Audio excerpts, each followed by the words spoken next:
मित्रांनो, ही आहे Maruti Suzuki carry CNG मध्ये दुसरी गाडी असणार आहे ऑइलर कंपनीची टर्बो ईव्ही 1000 जी की इलेक्ट्रिक मध्ये आहे आणि तिसरी गाडी असणार आहे महिंद्राची इझिओ, ही सुद्धा इलेक्ट्रिक मध्ये असणार आहे। तर मित्रांनो, या तिन्ही गाड्यांची आपण टेक्निकल स्पेसिफिकेशन पूर्णपणे माहिती पाहणार आहोत आणि आज मी आलेलो आहे या तिन्ही गाड्या रिव्ह्यू करण्यासाठी पुण्यामध्ये।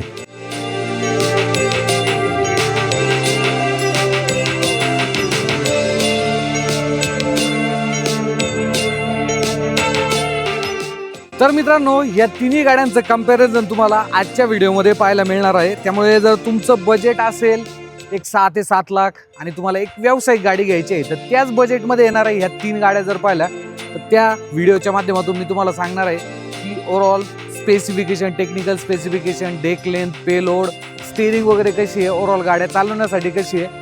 आणि तुमच्या मनामध्ये हा प्रश्न नक्की झाला असेल की दोन गाड्या जर पाहिल्या तर हे इलेक्ट्रिकमध्ये पण ही सीएनजी मध्ये इथे काय करते, तर हे पहा ही गाडी सुद्धा त्याच बजेटमध्ये येणारी आहे Maruti Suzuki carry CNG. So overall तुम्ही जर कन्फ्यूज असाल, तुमचं रनिंग जर त्याप्रमाणे असेल, तुम्ही ईव्ही घ्यायला पाहिजे का सीएनजी गाडी घ्यायला पाहिजे, तर या संदर्भातली पूर्ण डिटेल माहिती भेटणार आहे फक्त आणि फक्त मराठी भाषेतून। त्यामुळे नक्कीच व्हिडिओ शेवटपर्यंत पहा। चला आपण सुरू करूया महा कंपॅरिझनला। मारुती सुझुकी कॅरी सीएनजी बद्दल जर आपण विचार केला तर या गाडीची जी एक्स-शोरूम प्राइस आहे ती आहे 6,12,000 रुपये आणि सोबतच ही गाडी जर पाहिली तर इलेक्ट्रिक मध्ये नाहीये, बाय फ्यूल ऑप्शन मध्ये आहे, म्हणजेच पेट्रोल प्लस सीएनजीचा जो फ्यूल ऑप्शन आहे हा तुम्हाला या गाडीमध्ये मिळून जातो। ऑइलर टर्बो ईव्ही जी 1000 आहे ह्या गाडीची जी किंमत आहे ती सुरू होते 5,99,000 पासून आणि सोबत महाराष्ट्रामध्ये या गाडीवरती सबसिडी देखील आहे आणि ती सबसिडी जर तुम्ही कमी केली तर 5,18,000 रुपये जर पाहिलं तर ह्या गाडीची जी किंमत आहे ती असणार आहे। तर मित्रांनो, ही आहे महिंद्राची इझिओ जी की इलेक्ट्रिक मध्ये आहे आणि या गाडीची किंमत जर पाहिली तर एक शोरूम आहे 7,50,000 रुपये। मारुती सुझुकी कॅरी सीएनजीचे आपण पेलोड आणि सोबत डेक लेंथ बद्दल जर विचार केला तर ह्या गाडीमध्ये पेलोड भेटतो तुम्हाला 630 किलोचा आणि सोबतच जो डेक लेंथ आहे तो आहे 7.2 फुटाचा। ऑइलर टर्बो ईव्ही 1000 सोबत तुम्हाला पेलोड मिळतो 1 टनाचा, तो पण या बॉक्स सोबत। त्यामुळे ओव्हरऑल ह्या गाडीची जी इफिशियन्सी ना ती सुद्धा वाढते। ह्या गाडीमध्ये तुम्हाला 2 डेक लेंथ मिळून जातात, 7.6 फुटाचा आणि 8.3 फुटाचा। महिंद्रा इझिओचा जो पेलोड आहे तो भेटतो तुम्हाला 765 किलोचा। मागचा जो डेकीर आहे जिथे तुम्ही सामान ठेवता तर तो असणार आहे 7.5 फुटांचा, म्हणजे 7.5 फूट।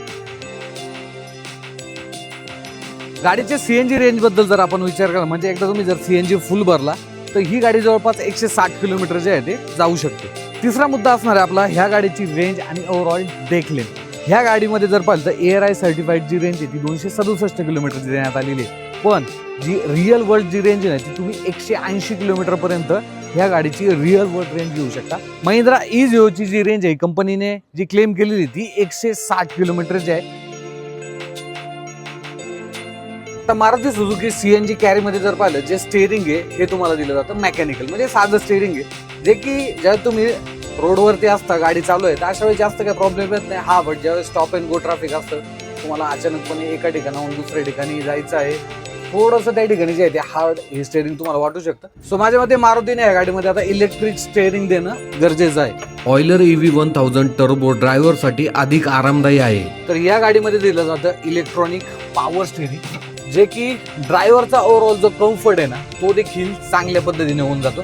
त्यामुळे ओव्हरऑल खूप टाईट रोड आहे आणि जिथे तुम्हाला कंटिन्युअसली सिटीमध्ये गाडी चालवायची आहे आणि अशा वेळेस ही जी पॉवर स्टीअरिंग आहे ना ही खूप कामाची आहे। स्टीअरिंग मध्ये आपण जर महिंद्रा इझिओचा विचार केला तर ह्या गाडीमध्ये तुम्हाला मेकॅनिकल स्टीअरिंग म्हणजे साधं स्टीअरिंग देण्यात आलेले आहे, जे की ओव्हरऑल ज्यावेळेस गाडी रोडवरती जाते ना त्यावेळेस तुम्हाला ऑपरेट करण्यासाठी कुठलाही प्रॉब्लेम नाही, पण ज्यावेळेस स्टॉप अँड गो ट्रॅफिक असतं ना अशा वेळेस तुम्हाला जास्त जे कष्ट आहे ते हे स्टीअरिंग ऑपरेट करण्यासाठी घ्यावे लागतात। मारुती सुझुकी कॅरी सीएनजीचा जर तुम्ही रनिंग कॉस्ट पाहिला तर पर किलोमीटर मागे या गाडीला जवळपास 4.5 ते 5 रुपये जो आहे तो खर्च येतो।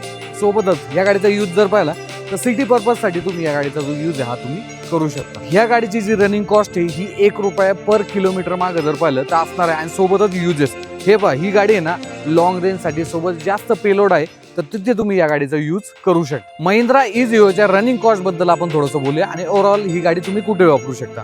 या गाडीची जी रनिंग कॉस्ट आहे पर किलोमीटर मागे 1 रुपया असणार आहे तुम्हाला आणि सोबतच या गाडीचा जो यूज आहे हा तुम्ही मीडियम रेंजसाठी किंवा सिटी पर्पजसाठी नक्कीच या गाडीचा यूज करू शकता.